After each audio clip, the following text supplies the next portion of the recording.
to illustrate what happens when we have different denominators, I'm going to just start off with an example this time. So I have 1/9 plus 1/3, and just like before, I'm going to try to draw a picture and try to think about this. So I have the same picture from before. I have one space shaded out of 9, so that represents 1/9. And I'm adding 1/3. So I divided something up into 3 pieces, highlighted one piece that represents 1/3. The problem is when I try to add this up, I have no idea what to do because these are two different shapes. This would be like trying to add a quarter and a nickel and saying you have two things and just counting two and that's it. I mean, you do have two things, but if you wanted to try to put it into terms of how much money you have, it wouldn't make sense to say you have 2 quarters or 2 nickels. So we want to try to figure out what we can do about this. The real question is, can we somehow rewrite this to do what we did before? And that is going to be our ultimate goal. What can I do with all this to treat it just like I did with the previous types of problems? All right, well, what if I was to take this space over here that was 1/3 and divide it up into more pieces? Okay, watch what I did again. So watch the 1/3 space. I'm going to cut it here and I'm going to cut it here. Now there's 9 spaces. Instead of having 1/3 cut up now, I have 3/9. So basically what I've done is rewritten this in terms of ninths. Notice I didn't change any space that was shaded. It's still the exact same region. I just divided it up differently. I thought about it from a different perspective. So actually this is 4/9, just like before. This is pretty much the same problem we had in the last video. So I think it's fair to say what just happened here. All right, I started out with 1/3, and then you can see over here on the right, I cut it up and I said, okay, actually that's 3/9. So I'm telling you 1/3 equals 3/9.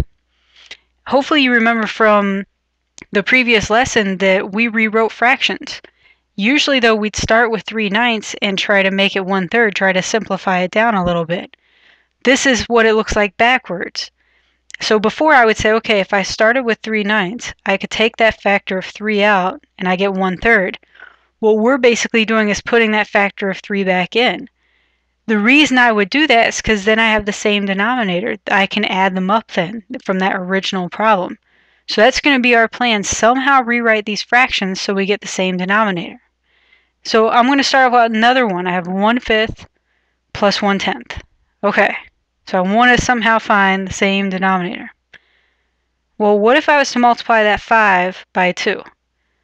Now, that doesn't really make sense to just go around just multiplying the denominator, but if I multiply the numerator as well, then all I'm doing is putting a factor back in, because 2 over 2 is 1, so I didn't really change anything. So I end up with 2 over 10 plus 1 over 10. This is actually 3/10. I didn't change the 1/10 because I could rewrite the 5 as a 10. And we're going to go into more detail about this, but you can see the overall idea here. What I want to do is find the least common denominator. I want to find some number so that I can rewrite either one of the fractions or both of the fractions using that denominator, and hopefully it's the smallest one I possibly can. All right, take a look at this one, 2/3 minus 1/8. I'm going to tell you, let's just not talk about how I found it. We'll talk about that in a minute. That the least common denominator here is 24. So if I can somehow rewrite 2/3 with a denominator of 24, that's what I'm going to do. Well, to get 24 in the denominator, to get 3 to be 24, I would have to multiply by 8. Whatever you do to the denominator, you have to also do to the numerator. So I multiply by 8 on top as well. This gives me 16 over 24. So I'm telling you 16 over 24 is another way to write 2/3. If you simplify 16 over 24, you get 2/3. I'm going to do the same thing with 1 over 8. Okay, to get 8 to be 24, I got to multiply by 3. Got to do the same thing at the top. I get 3 over 24. So what I'm saying is I can take 2/3 minus 1/8 and rewrite that as 16 over 24 minus 3 over 24. And I end up with 13 over 24. So again, notice what I did. Once I knew what a least common denominator was, or what it was, I rewrote both fractions. Sometimes you only have to rewrite one, basically by putting a factor back in to make that denominator, and then I added or subtracted, in this case subtracted. So how do I find this least common denominator. What we're going to do, this isn't the only method out there, but it's probably the most straightforward, is we're going to list multiples of both denominators. What I mean by that is, take a look at 3. 3 times 1 is 3, 3 times 2 is 6, 3 times 3 is 9, 3 times 4 is 12. I'm basically counting by 3's until I hit something that 8 goes into. Or I could just say I'm going to list a bunch of these and then list a bunch for 8. 8, 16, 24, so count by 8's. And I'm going to pick the smallest number that they both share. In this case, they both share 24. If I didn't hit anything, I'd just keep going with both of them. So I usually make both lists at the same time and then wait till I have one that's common to both of them. So I try to find the smallest one.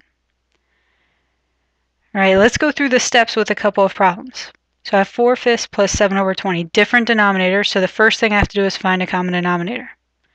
All right, so I list the factors. I just counted by 5 till I got tired of counting by 5. Count by 20, and notice all it took was 2 times of counting by 20 before I hit something. They both share 40, but even before that, they both share 20. If you notice way down here at the bottom, the 20 is the fourth thing I get when I count by 5's, and the first thing I get when I count by 20. So the least common denominator here is 20. Okay, the next step. I'm going to rewrite one or both fractions, whichever I have to. In this case, I only have to rewrite the 4/5 because 7 over 20 is already over 20. So right now I have something silly written down. I have 4/5 equals 4/5. We already know that. What I want to do is rewrite this in terms of 20. So if I want to get the fifth, the denominator, to be 20, I got to multiply by 4. If I multiply that by 4, I got to multiply the top by 4 as well.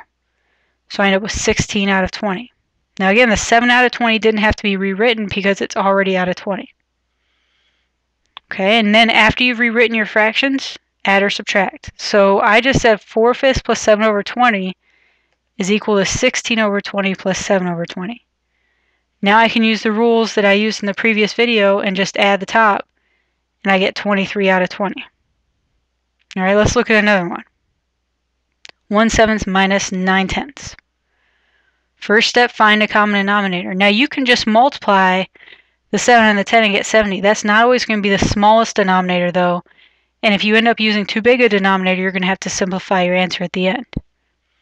Okay, so I just list some multiples of 7. What I usually do is I don't just list this, necessarily till I get tired of it. I usually am paying attention to see if any of these are divisible by the other denominator. Like, I keep going and I say I'm looking for something that's a multiple of 10 as well, and the 70 is.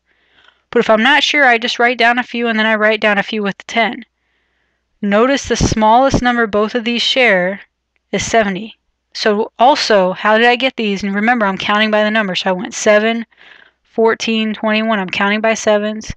And the next one, I'm counting by 10's. And I wait till I find one that matches. They both have 70. So that means my common denominator is 70. I'm going to use that when I rewrite these fractions.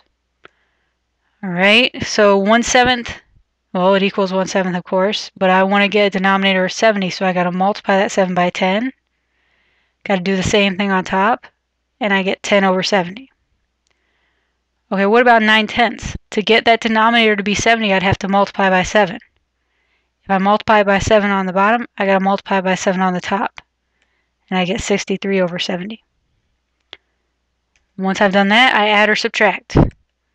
Right, 1/7 minus 9 over 10, I just figured out is 10 over 70 minus 63 over 70. Now if you do 10 minus 63 on your calculator, you're going to get negative 53, not a pretty number, but that's my answer, is negative 53 over 70. These steps will always be the same. The thing you got to pay attention to is finding that common denominator. So you want to write down all the multiples you can think of and wait till you find the smallest one that they both share. So I'm going to give you guys a chance to try this out, see if it makes sense.